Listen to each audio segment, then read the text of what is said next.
Well, hello tubers. Hope you are doing well wherever you are.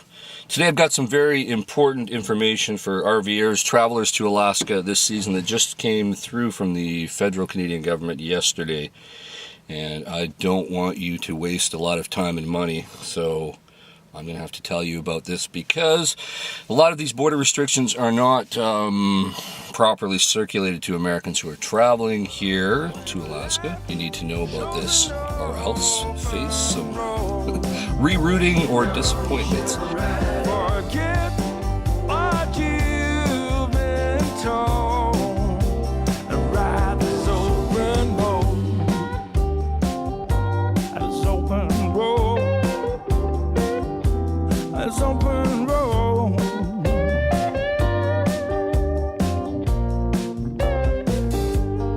Essentially what's happened is due to the pandemic, the borders are still open. They have to remain open because there's a treaty signed by both countries.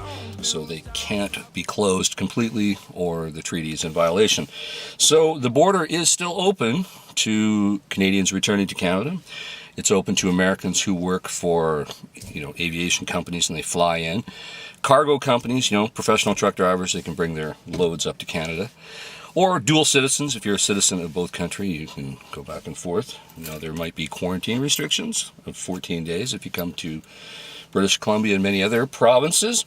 But Americans are welcome and allowed to travel to Alaska. After all, Alaska is attached to Canada, and you have to drive through Canada if you want to get there, unless you fly or take the very, very expensive Alaska Marine Highway System and the ferry from Bellingham, Washington. I did a video on that, a year or two ago. Very expensive to take an RV up there, but it is an option. So what has happened is that there are only five, and they're only in Western Canada, crossings that Americans may use now. And if you show up anywhere in Central or Eastern Canada and you try to use one of the border crossings, you will be turned around and told to use one of them.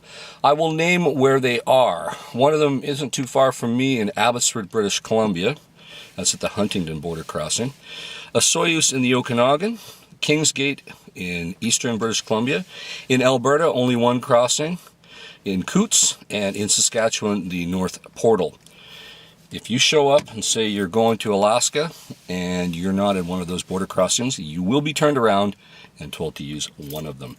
And you must transit through Canada as quickly as possible. They're going to give you a little placard to put on your mirror to identify yourself. And you cannot stop in any tourist places. You only stop for food, gas. Get the heck up to Alaska. Enjoy yourself. There is fines available.